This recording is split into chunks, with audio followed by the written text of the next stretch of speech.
MM Ghodasara મહિલા કોલેજના principal અને સરકાર નિયુક્ત નરસિંહ મહેતા યુનિવર્સિટીના સિન્ડિકેટ સભ્ય શ્રી દિનેશભાઈ પોતાની કોલેજમાં વિદ્યાર્થીઓને સંબોધન કરતા વિદ્યાર્થીઓને એવું સંબોધન કર્યું કે દિલ્હીની અંદર જે આંદોલન વિદ્યાર્થીઓનું ચાલતું હતું, જે છાત્રાઓનું ચાલતું હતું, તે આંદોલન દેશ વિરોધી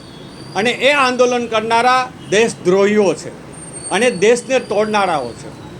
ત્યારે આ દિનેશભાઈને હું પૂછવા માગું છું કે આ દેશની અંદર આટલા નીટના પેપરો ફૂટ્યા પછી પણ 21 બાળકો એ પોતાની આત્મહત્યા કરી, હજારો બાળકોને આજે માનસિક રોગોમાં પીડાઈ રહ્યા છે। તો એ બાળકોના ન્યાય માટે જે બાળકો બહાર આવ્યા, જે વિદ્યાર્થીઓ બહાર આવ્યા, તો એને તમે દેશદ્રોહી કહો છો। પણ એ વિદ્યાર્થીઓને અને 12 વર્ષની દીકરીને મારતી હોય પોલીસ, તમારી સરકાર, એટલે કે તમે જેના નિયુક્ત પામેલા છો, જેને તમને ગુજરાતની ભાજપ સરકારે નિયુક્ત કર્યા છે, એ જ ભાજપ સરકાર આજે દિલ્હીમાં રાજ્ય સરકારમાં પણ બેઠી છે અને કેન્દ્ર સરકારમાં બેઠી છે। એ સરકાર ત્યાં લાઠીચાર્જ કરે, ત્યાં આ દેશનું ભવિષ્ય વિદ્યાર્થીની જે છે એનું મૃત્યુ થાય અને એને મારનારાઓ દેશદ્રોહી નહીં પણ ન્યાય મારનારાઓને તમે દેશદ્રોહી કહો છો અને બાળકોને અત્યારથી તમે આવું શીખડાવો છો અને તમારી કોલેજમાં તમે બાળકોને આ બાબતે ધમકાવી અને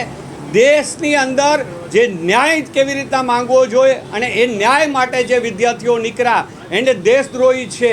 એવું તમે સાબિત કરવા નીકળ્યા છો। હું આપને પૂછવા માગું છું કે આ ગુજરાતની અંદર છેલ્લા 10 વર્ષની અંદર 34 પેપરો ફૂટ્યા, તો એ પેપરો ફોડનારાઓ આપણી સરકારના જે સરકાર બેઠી છે એના ગવર્મેન્ટના પદાધિકારી અને અધિકારીઓ આ દેશદ્રોહી ના કહેવાય? દેશના ભવિષ્ય સાથે ચેડા કરે એને દેશદ્રોહી ના કહેવાય? માત્ર જે ન્યાય માગવા નીકળે ત્યારે હું આપને દિનેશભાઈ કહેવા માગું છું કે આપે રાતોરાત જે તમારી પોસ્ટ પણ તમે મૂકેલી હતી, કોલેજના ફોટોગ્રાફ સાથે તમે મૂકેલી હતી અને એ તમે પોસ્ટને ડિલીટ કરી અને તમને જ્યારે કોઈ મીડિયા દ્વારા પૂછવામાં આવ્યું ત્યારે તમે એવું કીધું કે હું આની અંદર સોશિયલ મીડિયામાં જવાબ દઉં તો હું સારો ન લાગું, હું આ પોસ્ટ મેં એટલે ડિલીટ કરી કે મારે જવાબ ન દેવો જોઈએ, આ સારું ન લાગે। પણ દિનેશભાઈ, મને એવું લાગે છે અને હું એવું માંડું છું કે તમારી પોસ્ટની અંદર વિદ્યાર્થીઓએ તમને ન્યાય કેમ લેવાય ને અને એક શિક્ષક તરીકે, એક પ્રિન્સિપાલ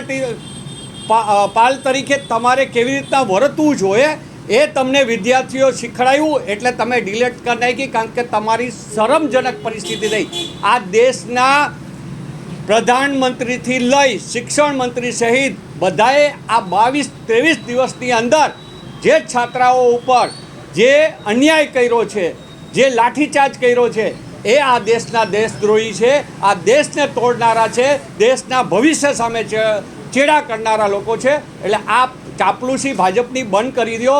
કારણ કે આપ શિક્ષક છો અને જ્યાં સુધી ભાજપના એક ટાઈગર તરીકે એક આપણે કહીને શેરીમાં ઘણા ફરતા હોય એવા બનીને ના રહ્યો, પણ એક સાચા શિક્ષક તરીકે વિદ્યાર્થીઓને શીખડાવતા શીખો।